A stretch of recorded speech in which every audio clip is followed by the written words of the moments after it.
Quer dizer, quem tem uma boa consciência, certamente consegue fazer o bem que ele projeta fazer, né? E não o mal que ele não quer fazer, porque tem uma consciência. Verso 12. Os irmãos podem também me interromper, podem acrescentar alguma coisa, ou discordar também, né? Jesus fez Paulo de exemplo de alguém que viveu na ignorância no passado, na incredulidade, como diz o verso 13, mostrando a sua longanimidade. Então, no passado, ele era uma pessoa ignorante, era uma pessoa incrédula, né? Mas Cristo mudou a vida dele. Então, esse é o destaque que eu faço do capítulo. Aliás, o verso 12, Jesus tem Paulo como fiel. Eu pulei, né? Falei 12 e comentou 16. Então, o 12, Jesus tem Paulo como fiel, né? Quer dizer, o próprio Jesus diz que Paulo é fiel.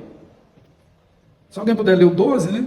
Capítulo 1. E dou graças ao que me tem confortado, a Cristo Jesus, Senhor nosso, porque me teve por fiel, pondo-me no ministério. Está vendo? O próprio Jesus, Paulo tem essa convicção de que Jesus o tem por fiel.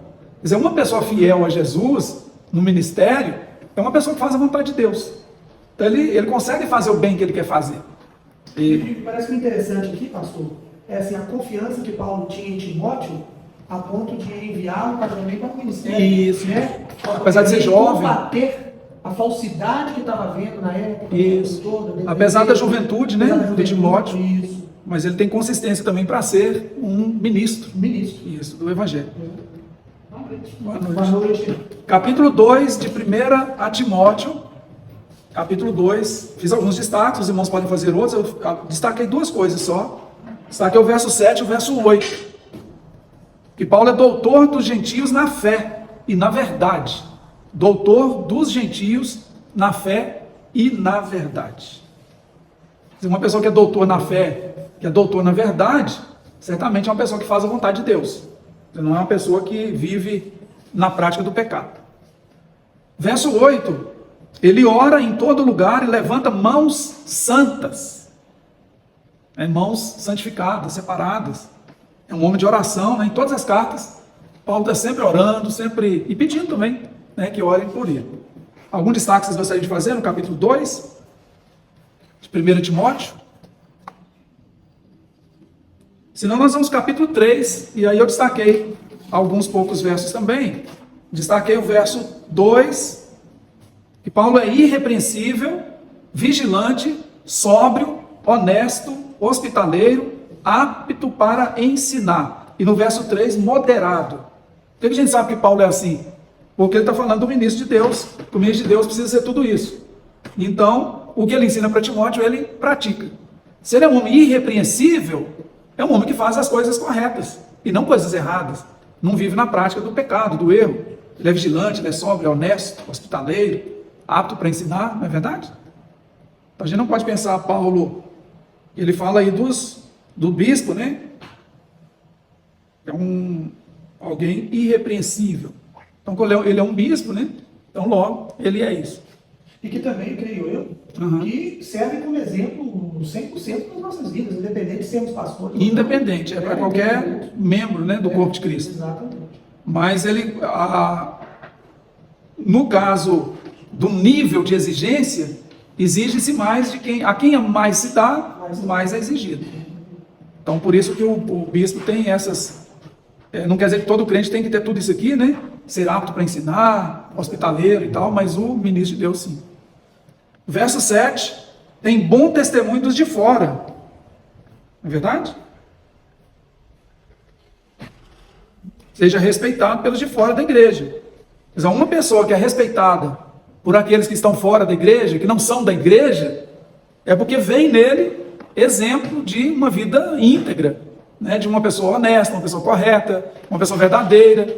Então nós não podemos pensar um Paulo que faz o mal que ele não quer fazer e o bem que ele quer fazer ele não consegue fazer.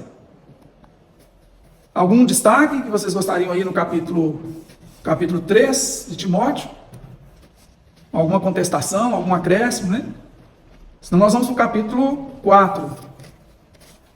Capítulo 4. Eu destaquei 2 versos também. Verso 12 e o 16. No 12, ele é exemplo dos fiéis na palavra, no trato no amor, no espírito, na fé e na pureza.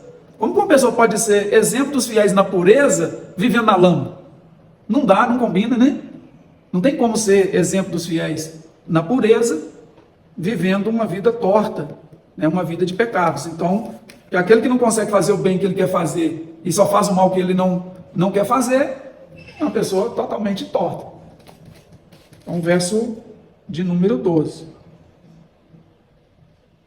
E aí ele está falando que ninguém despreza por você ser jovem, né? Para Timóteo. E o que ele está falando para Timóteo, vocês estão entendendo, né? Que nós pressupomos que o que ele ensina para Timóteo, e diz para que seja imitado, ele pratica o que ele ensina. A gente não tem dúvida que Paulo pratica isso, que ele escreve. E o verso 16 ele diz, né? Para o Timóteo, né? E aí serve para ele. Ele tem cuidado de si mesmo e da doutrina. Tem cuidado de si. Quer dizer, uma pessoa que tem cuidado de si, ela tem controle sobre si, não tem? Isso. Ele não é um descontrolado. Então, uma pessoa que tem controle sobre a própria vida, nós pressupomos que ela consegue fazer o bem que ela quer fazer. É claro que tudo isso que eu estou dizendo aqui, com o Espírito Santo de Deus, guiando, com a palavra de Deus, alimentado da palavra, em oração, em submissão a Deus, né? Nada do que eu estou falando aqui tem a ver com força da carne, não, viu? Se for pela carne, não consegue, não. Quer dizer, mesmo o servo de Deus, que age pela carne, ele erra, ele falha. Mas se ele for pelo Espírito, né, então ele vai acertar, vamos dizer que os acertos serão muito, muito superiores aos erros. Então vai acertar muito, muito, muito, e errar pouco, pouco, pouco. O bom é nós sempre fazermos uma autoavaliação, né, da nossa vida, como que nós estamos em nosso comportamento, Isso. dentro daquilo que Deus quer que seja. Isso. A autoavaliação é importantíssima. Não é? Então, eu acho que quando Paulo fala para ele, olha, tem cuidado em ti, ou seja, assim, é como que avalia constantemente a sua vida para que ela esteja apta a fazer o melhor para Olhe para mim, eu cuido. Você tem visto que eu sou cuidadoso com a minha vida? Então cuido. Eu cuido da doutrina. O Paulo era super cuidadoso com os ensinamentos de Deus. Capítulo 5, destaquei também 2 versos. O verso 20 e o verso 22. O verso 20, veja se eu estou falando alguma besteira aí, né? Que eu estou lendo o texto e trazendo do texto. Pode ser que eu esteja interpretando mal, né? O pecado é um acidente na vida dele, não uma constante. Vê se bate isso aí. 5:20. Quanto aos que pecar, repreende-os na presença de todos, para que tenham os demais também.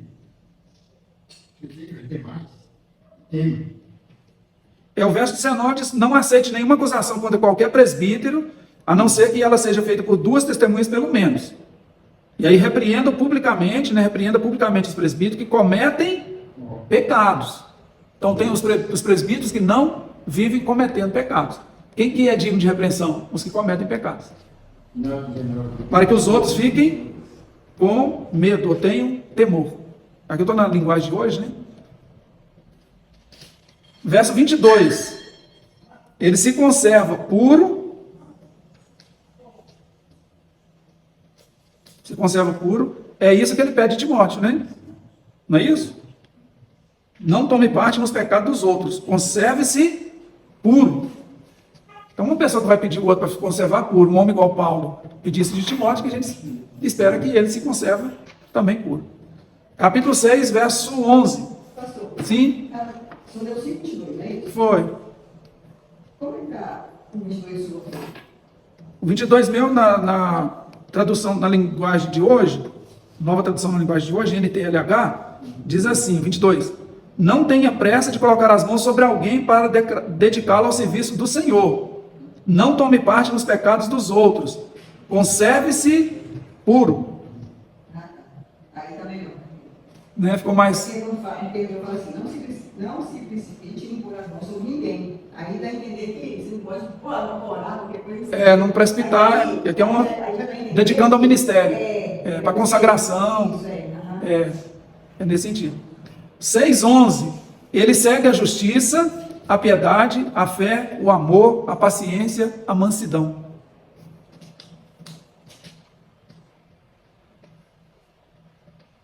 Quer dizer, o que ele pede, ele pratica. 6:14.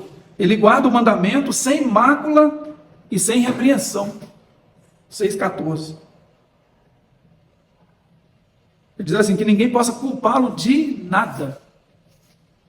E continue assim até o dia em que o nosso Senhor Jesus Cristo aparecer. Você já imaginou? Quer dizer, mantenha a sua vida constantemente de forma impecável. O pecado, então, vai ser um acidente. Acontece com a gente que muita coisa que não é pecado, e a gente transforma numa lista de pecados, quando Deus nunca disse que aquilo era pecado. E aí a gente começa a carregar um negócio chamado culpa, e um peso, e aí fica sofrendo sem precisar sofrer, né? Então, e às vezes aquilo que é pecado, que a Bíblia mostrou com clareza, às vezes a gente pratica, né? E coisas que, na verdade, não seriam pecados, e que às vezes você faz, e você carrega aquele peso. Por exemplo, Paulo fala assim, ó, se você chegar num açougue, porque lá era muito comum isso, você chega num açougue para comprar carne, aí o vendedor diz assim, essa carne foi sacrificada, ela foi oferecida aos ídolos. Aí Paulo fala assim, então não compre essa carne, por causa da consciência. E aí ele explica, não é da sua consciência não, da consciência de quem está falando com você, para não escandalizar aquele. Ele come carne sacrificada. Se ele não falou nada, você compra, come a carne, porque o ídolo não é nada. Então, quando ele fala por causa da consciência, imagina por causa da consciência de quem está comprando. Não, aí ele explica, não é a tua consciência, a consciência de quem está vendendo. É o seu testemunho? É o seu testemunho. Mas se você comer carne sacrificada aos ídolos, você não peca. Mas se você afrontar um irmãozinho por causa de carne, você peca. Aí o pecado não foi por comer a carne, foi por desrespeitar o que ele chama do fraco. Aquele que acha que é pecado. É tipo assim, igual na Semana Santa, a gente come carne. Isso. Mas assim, igual o que o meu pai me ensinou, tipo assim, por que eu vou fazer um churrasco e sempre o meu escandalizar vizinho, o vizinho. meu vizinho não come. Então a gente nunca respeitava, Isso. não trabalhava na Santa Santa, até hoje não trabalha. E respeito às outras pessoas. Exato. Eu conheci uma pessoa, um fazendeiro, que na Semana Santa, no Natal, você sabe que quem trabalha com leite, com gado, não tem dia. Aí o que ele fazia? Ele doava aquele leite, vinha gente de vários lugares lá com as suas vasilhas para levar o leite de graça. Porque ele ia tirar o leite, não vai jogar o leite fora. Nem que não jogava, tá? Não pode com leite no peito. Então, como ia tirar o leite, mas aí ele fazia uma caridade. E todo mundo já sabia, muita gente esperava aquelas datas, né? Mas às vezes essa questão de consciência às vezes é complicada. Porque nós temos um irmão, né, não está nome, mas essa pessoa é conhecida, né, nossa e conhecida do meu filho. Certo. Esse é confiável. Aí, eles têm esse princípio de conversar e tudo. E essa pessoa, ela toma o seu vinho. Aí, eu fui, certa vez, falar com ele a respeito disso aí. Certo. Quando você colocou aí, você está numa sua, você não vai comprar para o irmão, não é a sua consciência, a consciência do irmão. Do outro, Foi isso que colocou? Aí eu fui tentar colocar isso com você. Não, ele não aceitou. Ele fala assim, não, mas aí soa falso. Se a pessoa faz, eu falo assim, não é errado ele fazer, porque não é pecado dele. É pecado me negar. Agora, o que ele não deve fazer é fazer isso, postar, que a pessoa posta, né, na rede social. Aí, mas é errado, se ele faz, ele pode postar. Dá mau testemunho. Ele não aceitou, entendeu? Meu filho não aceitou que ele não pode postar. Que é isso aí que ele pode fazer, a consciência do outro, não é dele. A dele está tranquilo, não, você está fazendo o outro pensar, então tá errado. Ele está sendo, não está sendo um bom amigo, né? Não está se importando com o que o outro vai sofrer, né? Que o outro vai ficar impactado. Por exemplo, eu participei de um aniversário lá na Alemanha e só 2 pessoas não beberam, e eles bebem muito, bebem muito. Só 2 pessoas, uma católica e eu. Então, assim, na festa todo mundo bebe. No país de Gales, eu preguei em várias igrejas lá pelo país inteiro, né? E fiquei lá 1 ano de estudos. E eu preguei muito lá. No país de Gales, o diácono perguntava ao pastor, só quer beber o quê? Então, se eu dissesse, eu gostaria de tomar um uísque, né? E ele ia dar maior alegria de poder oferecer uma dose de uísque para o pastor, entendeu? Porque lá as pessoas bebem, lá é comum. Lá ninguém se escandaliza com isso. Agora, aí eu disse, não, eu não bebo. No meu contexto, a igreja brasileira, de modo geral, evangélica, não bebe. E beber é considerado pecado, lá no meu contexto. Eu sei que não é pecado, mas é considerado pecado. Então, eu não ia, não é porque eu estou lá na Alemanha, eu estou lá na Inglaterra, que eu vou beber, porque eu não, pela consciência dos meus irmãos que nem estão me vendo bebendo, aliás, eu não bebo, né? Mas se eu bebesse, né? Eu estaria meio que traindo, sabe, uma prática da maioria dos evangélicos brasileiros. Na nossa época, usa os dois. Então, lá é comum, normal. Mas nunca vi ninguém embriagado. O pessoal da igreja, nunca vi. Esse ano que eu passei lá, depois voltei e morei lá de novo, né? Fiquei mais uns meses lá. Você está entendendo? É uma cultura. É igual tomar café. Quem não toma café, quem toma muito café, se fica sem café, dá dor de cabeça. Sente dor de cabeça. O café é um vício. Ele vicia, né? Uma coisa boa, eu não ligo para café, porque eu deixei de tomar café, era criança, então não me faz falta, né? Mas acho gostoso café, tomava, né? Larguei quando criança por uma aposta, mas tem culturas que o café é considerado pior do que uma cerveja, por exemplo.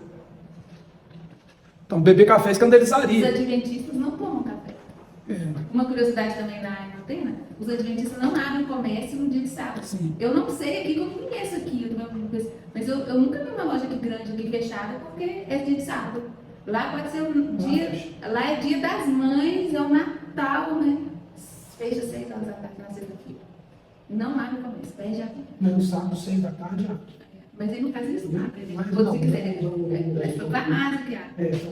É uma curiosidade interessante. Então, vamos prosseguir. Só que Paulo diz, se vai escandalizar o meu irmão, eu até deixo comer carne, mesmo que não seja sacrificado. Então, escandalizar irmão é pecado. Então, o melhor é não escandalizar. Não é? Então, você acaba pecando contra o seu irmão, entendeu? Ah, não, deixa de ser bobo, né? E tal, não tem nada a ver. Não, se você pensa isso, né? Você, longe do seu irmão, né? É uma coisa, agora junto do seu irmão, você deve respeitar a consciência do irmão. A sua está tranquila, mas só que a do outro fica afetada. Capítulo 6, 14. Ele guarda o mandamento, a gente falou, né? 6,18. Veja o 6,18, quem pode ler para nós? E pratiquem o bem, sejam ricos de boas obras, generosos em dar e prontos a repartir. Eu destaquei só o seguinte: Paulo faz o bem. Porque como um homem pode dizer, sede meus imitadores, e não consegue fazer o bem, mas ele fala que para os outros fazerem o bem. Então é possível fazer o bem. E ele consegue fazer o bem. O que eu estou falando aqui, tudo a gente está reportando a Romanos 7, né? Para quem pegou o bonde andando. Então, Romanos 7, o bem que eu quero fazer, esse não faço, mas o mal que eu não quero, esse faço, miserável homem que sou. Então, nós estamos dizendo que Romanos 7 é uma ilustração, são duas ilustrações. Mulher casada, e quando o marido morre, ela está livre para se casar. Se ela quiser se casar, ela está livre. E a outra ilustração é, sem Cristo, você não consegue fazer o bem que você quer fazer. O mal, aí você acaba fazendo o mal que você não quer. Então, agora um homem que é de Cristo, que não anda segundo a carne como Paulo, consegue. 2 Timóteo, nessa interpretação, né, que eu estou fazendo, né? Eu respeito que a 99,9999%, a interpretação é outra. Então eu estou na minoria da minoria. E diz que a voz do povo é a voz de Deus, né? Então nesse caso eu estou redondamente errado, viu? O que eu estou ensinando aqui é totalmente errado. Porque minoria, né, não é a voz do povo, mas de repente o povo está equivocado, né? Capítulo 1 segunda carta. De novo, ele diz que ele é apóstolo, isso é o normal que ele se apresenta sempre, tem que reforçar que ele é apóstolo. Verso 3. Paulo serve a Deus com uma consciência pura. Como que uma pessoa pode ter consciência pura? E ele falando dele mesmo, né? A quem sirvo com a consciência limpa. Então, uma pessoa que tem... É ele falando dele, né? Agora não está falando do Timóteo, não. Estou falando dele mesmo. Eu sirvo a Deus com uma consciência limpa. Uma pessoa que tem consciência limpa vive fazendo o mal que ele não quer fazer? Não bate, não encaixa. Mas eu acredito que o inimigo das nossas almas, ele meio que nos levou para uma interpretação de um texto isolado, uma interpretação que para mim é equivocada, e eu penso isso desde 1986, quando eu comecei a pensar sobre esse assunto, desde 86. E já falei isso várias vezes, que pode ser uma estratégia do inimigo para nos fazer pensar que a gente não consegue vencer o mal, que a gente não consegue vencer o pecado, que nós somos, que aí a gente tem outros textos, a carne é fraca, mas quem diz que a carne é fraca esquece de dizer que o espírito é forte. A gente fica só naquelas partes ludibriados por uma interpretação majoritária, mas que de repente está equivocada. Se a minha interpretação estiver equivocada, eu já sou minoria mesmo, é tranquilo, é fácil de resolver, né? Quando a gente vai trazer um tema que a maioria absoluta acredita naquilo piamente, não é tão fácil. Por isso eu estou fazendo uma leitura de todas as cartas, tentando ver quem é Paulo por Paulo, para ver se Paulo é aquilo lá, ou se ele é tudo o que está fora dali, de um texto isolado. Eu acho que é como se nós, eu não sei se foi comentado aqui na última aula, mas acho que foi aqui mesmo, não lembro não. Uhum. É como se, pode ter sido até o senhor mesmo, eu não estou lembrando. É aquela situação assim, não olha para mim, olha para Cristo. Isso, não olha para mim, olha só para Cristo. Ele fala, olhe para mim porque eu olho para Cristo. Um homem que fala, olhe para mim porque eu estou olhando para, assim como eu olho para Cristo, é um homem que faz o bem, não pode ser um homem que faz o mal que não quer. Aliás, ele não consegue fazer o bem que ele quer, né? Lá no 7 de Romanos é isso, não consegue, só consegue fazer o mal. Essa frase, quem me livrará do corpo dessa morte? O senhor explicou aí um dia, gostaria que o senhor explicasse de novo. Quem me livrará do corpo dessa morte, segundo estudiosos, nas guerras, para colocar o inimigo, o soldado inimigo ainda numa situação de muita pressão, eles amarravam o corpo de um morto na perna do sujeito. Então, quem que me livrará do corpo dessa morte? Quer dizer, ele está ali, mas tem um corpo amarrado nele. Então ele tem, aí ele fala, mas graças a Deus, né? O que ele diz depois lá? Que Cristo, vamos lá para o texto, né? Quem me livrará, qual que é lá o Romanos, né? Não seria o exército inimigo, então? Seria o exército inimigo, né? Entendi. Vamos dizer que capturou ali e amarra um morto. A pessoa fica totalmente sem reação, né? Ele foi capturado e aí o inimigo amarrou um corpo no pé dele. Um corpo de um morto. Para ele não fugir ou para ele não... E para também deixá-lo numa situação de sofrimento terrível. Aí ele diz, vamos achar o texto que o Tiago mencionou, me ajuda aí, qual que é o versículo? Romanos...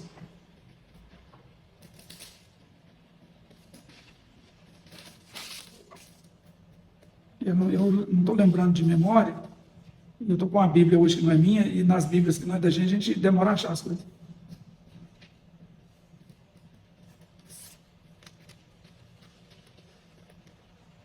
Quem me livrará do corpo dessa morte? Alguém achou? Esqueci. Romanos 7, 24. É isso mesmo, não? É isso mesmo. É o 7, Isso, 24. é o 7, 24. Eu estou aqui no 7 mesmo, mas não estava achando. É o 24. Pode ler para nós? 7, 24 de Romanos. Miserável homem que eu sou, quem me livrará do corpo desta morte? E aí ele responde. Dou graças a Deus por Jesus Cristo, nosso Senhor, assim que eu mesmo, com entendimento, sirvo a lei de Deus, mas com a carne, a lei do pecado. Isso, a carne, a lei do pecado. Só que ele tem que continuar lendo, né? Porque nem tinha capítulo nem versículo. Ele diz, agora já não existe nenhuma condenação lá para os que estão em Cristo Jesus, que não andam segundo a carne, mas segundo O Espírito. o Espírito. Eu estou com essa linguagem hoje aqui, ela é muito diferente, eu sei de memória na outra.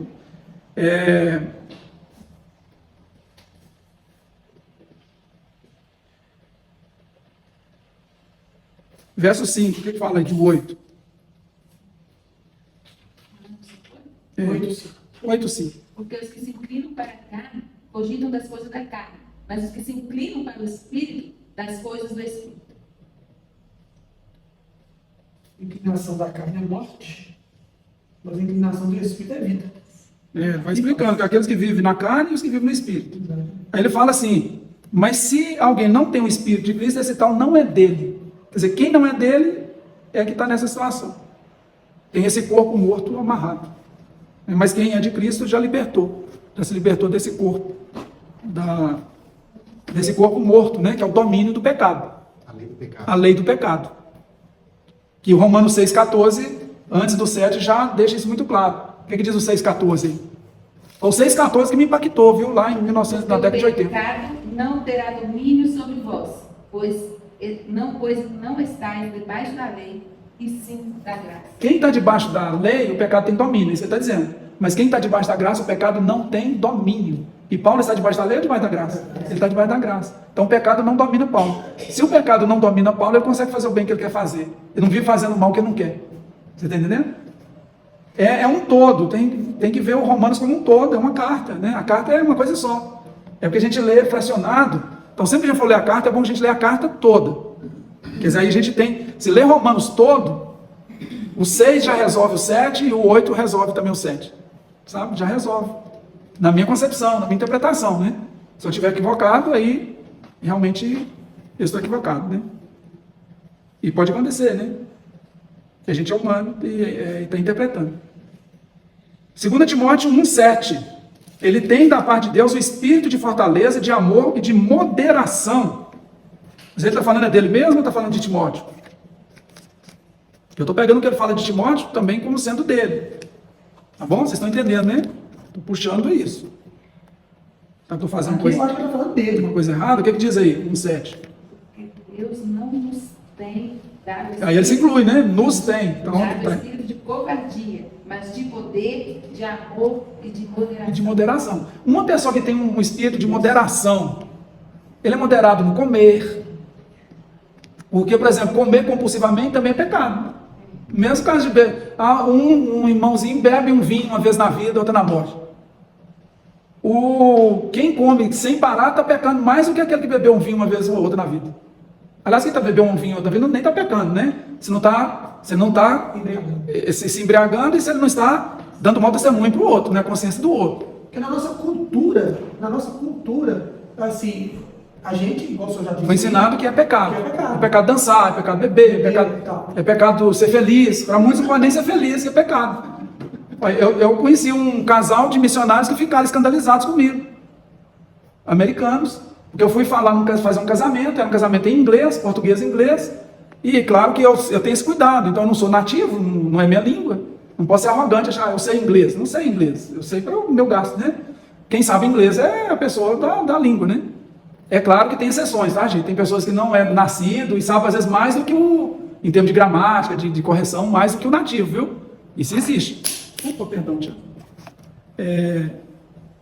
Estraga o microfone. Aí tá pecando, né? Estragando o microfone que não é meu. Aí o que acontece? Aí eu botei lá, falando da felicidade do casal, né? Desejando que eles fossem felizes, né? Mas Deus não nos fez para ser felizes. Eles estão traduzindo o negócio, né? Para mim, olhando, né? Se a minha tradução tá boa, né? E eles ficaram enconcados, e são cristãos, evangélicos, missionários, gente de Deus. Que na concepção, essa coisa de felicidade não é alvo de Deus para ninguém, não. Aqui no mundo. É como se a felicidade fosse só lá em cima. Como diz o pastor Márcio, lá em cima, Valéria encerrou, né? Encerra aqui. Aliás, lá em cima não, encerra aqui, né? Até que a morte os separe. Então lá no céu não vai viver junto, porque já... Você também não quer não, né? Olha lá, ela que não quer não. Mas ela perguntou. Mas se ela perguntou o que está querendo. Eu vou querer continuar com ela. Eu falei que não. Não, que aqui é a mão separa. Você está sendo bíblico. Bíblico. Muito bem. Verso 12. Eles sabem quem ele tem crido. Né? Eu sei em quem tenho crido. Né? Verso 13. Ele é modelo na conservação das sãs palavras, das palavras sãs, sadias. Aí se ele é modelo, como que ele pode... É como se ele pode ser modelo, tome como modelo os ensinamentos verdadeiros que eu lhe dei, e fique firme na fé, no amor que temos por estarmos unidos com Cristo Jesus. Então uma pessoa que é modelo, é uma pessoa que é de Deus, né? Eu acho que Paulo é um homem de Deus, eu desconfio que Paulo seja um homem de Deus. Capítulo 2, verso 1. Paulo é discipulador.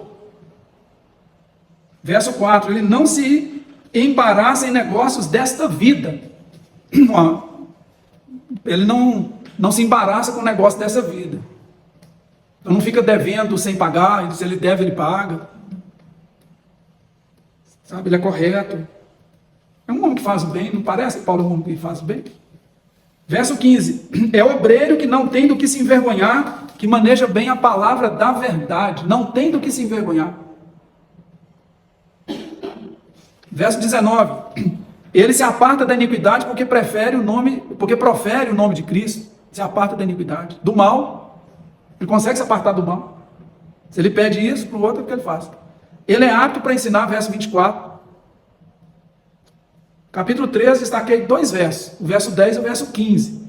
O verso 10 destaquei o seguinte: a doutrina de Paulo, seu modo de viver, intenção de fé, longanimidade, amor, paciência, são dignos de serem imitados, de serem seguidos.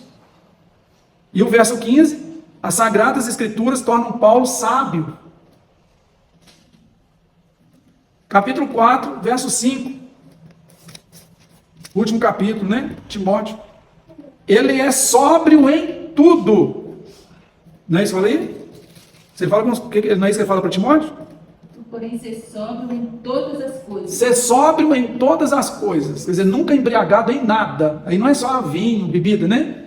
Suporta as aflições, faz o trabalho de um evangelista, cumpre cabalmente o teu ministério.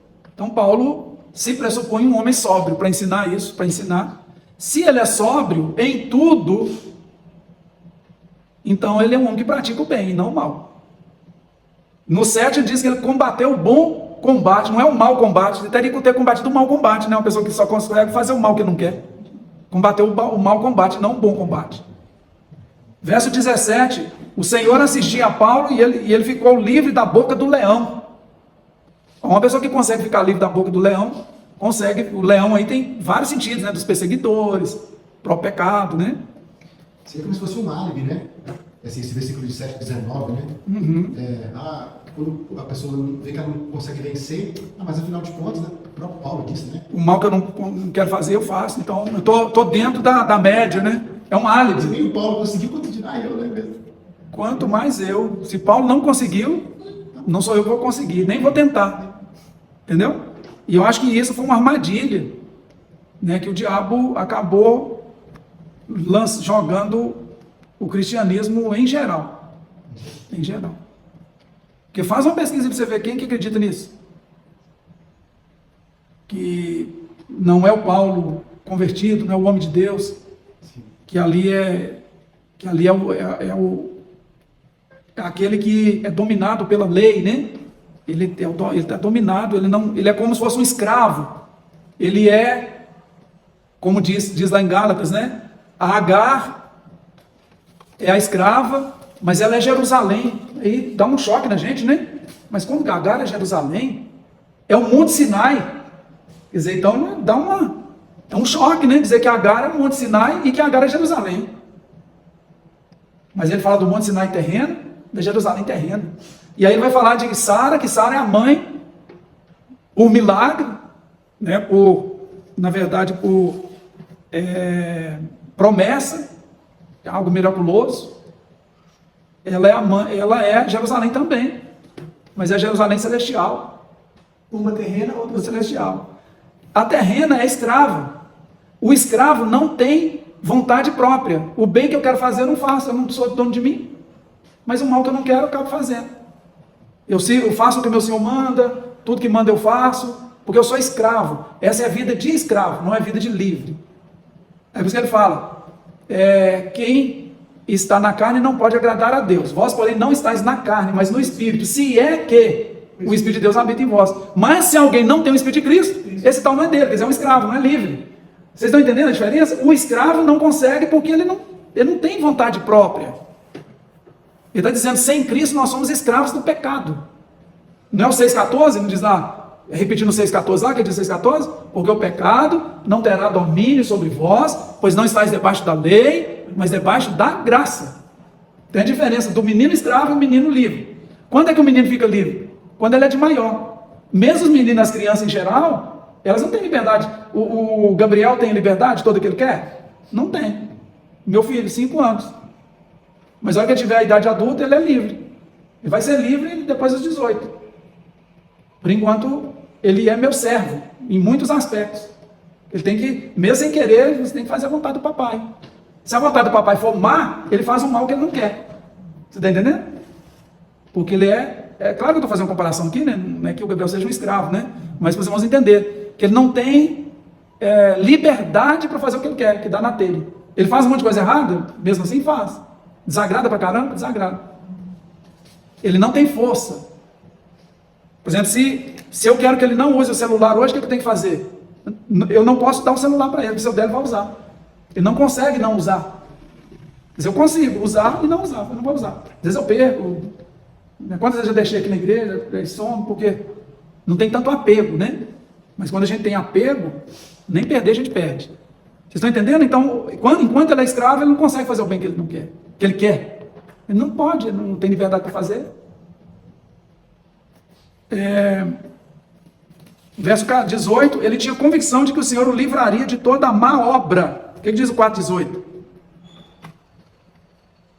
Falando dele mesmo. Não, é Tiago, é o Timóteo. O Senhor me liberará também toda a obra maligna. Ele me levará salvo para o seu reino Celestial. celestial. A ele seja. Amém. Vocês entenderam? O Senhor me livrará de todo o mal.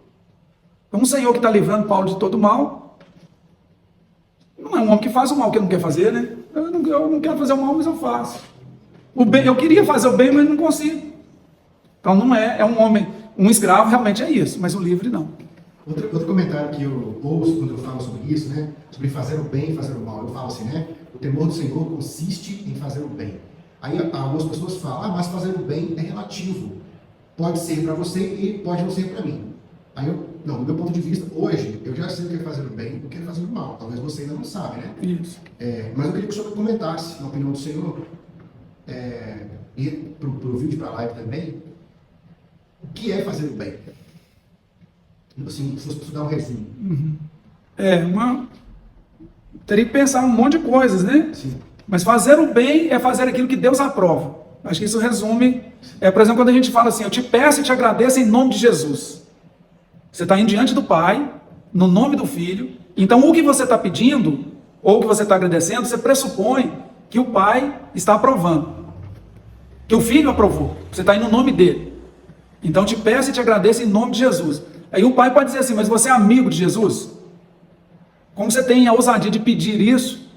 Jesus aprovou o seu pedido? Vamos dizer assim, talvez a nossa oração seria, a gente teria que primeiro fazer a oração, para depois orar. Então, primeiro você prepara a oração, para ver se Deus aprova o que você vai falar, já que você está indo no nome de Jesus. Então, eu entendo que fazer o bem é fazer aquilo que Deus aprova. E como você vai descobrir o que Deus aprova? Pela palavra. Por exemplo, esconder uma pessoa que alguém está vindo matá-la. Deus aprova isso? Aprova. É um negócio estranho, né? Parece estranho, eu vou me envolver, né? Falei um negócio assim, extremo. Para quem acredita, por exemplo, fazer uma doação de sangue. Nós somos o sangue bom, né? Especialmente nós brasileiros, os evangélicos que não bebem, não fumam, né? Geralmente dormem cedo. Nós fazemos uma doação de sangue, é fazer o bem. Você fez aquilo por interesse? O Caim fez o bem, quando ele levou frutos para entregar para Deus. Só que Deus não recebeu aquilo porque não foi de coração. Mas o Abel, imitando Caim, nesse ponto Caim foi ótimo para o Abel viu Caim fazendo, eu vou fazer melhor. Aí levou a ovelha mais gorda, levou dos primogênitos das ovelhas. Quer dizer, Deus se agradou da oferta do Abel. Os dois fizeram bem? Fizeram. Talvez o Caim fez por interesse próprio. Aí, como Deus vê tudo, né? Então, aí que a gente tem que, talvez, andar um pouco mais. Fazer o bem é fazer o que Deus aprova. Assim, para resumir tudo, né? Aí, o que é que Deus aprova? Aí você precisa conhecer Deus. Não adulterarás, não furtarás. Isso. Por exemplo, tem gente que consegue não adulterar a vida inteira. Tem gente que consegue não roubar a vida inteira. Poderia conseguir coisas mais simples que essas também a vida inteira. Você está entendendo? Poderia. Deixar de ser fofoqueiro, mentiroso. Se eu consigo não roubar, por exemplo, eu nunca assaltei um banco, Talvez eu vá morrer sem nunca assaltar um banco. Não tem estilo de assaltante, né? E acho que ia me dar muito mal, né? Nunca pensei também de assaltar, nunca tive interesse nisso. Mas eu consegui, eu vou fazer 60 anos daqui a pouco. Tem 60 anos que eu nunca assaltei um banco, nunca tive desejo de assaltar um banco. Você está entendendo? Eu poderia estar há 60 anos também sem mentir. Plenamente possível. Mas porque a gente pensa que assaltar banco é mais grave do que mentir. E mentir é muito fácil, né? E a gente acaba mentindo, às vezes, muitas vezes. Então, e quando eu minto, eu não estou fazendo bem, né? A não ser que seja para salvar uma vida. Aí sim. Eu creio que talvez resuma. Né? Aí dá um trabalho para você pesquisar o que Deus aprova. Porque no caso, vem outra pergunta, né? Quem define o que é certo e errado? E quem define o que é bem e mal? Isso. É o próprio Deus. É o próprio Deus. A sua referência de definição tem que ser Deus. E onde que nós conhecemos Deus? Isso é só para quem acredita nas Escrituras. Sim. Apesar que as Escrituras também são interpretações. Sim. Por exemplo, quando eu faço interpretações equivocadas. Mas se eu faço uma interpretação equivocada, sem a intenção de estar errado, quer dizer, diante de Deus eu estou tranquilo. Mas se eu faço com má intenção, aí é problemático.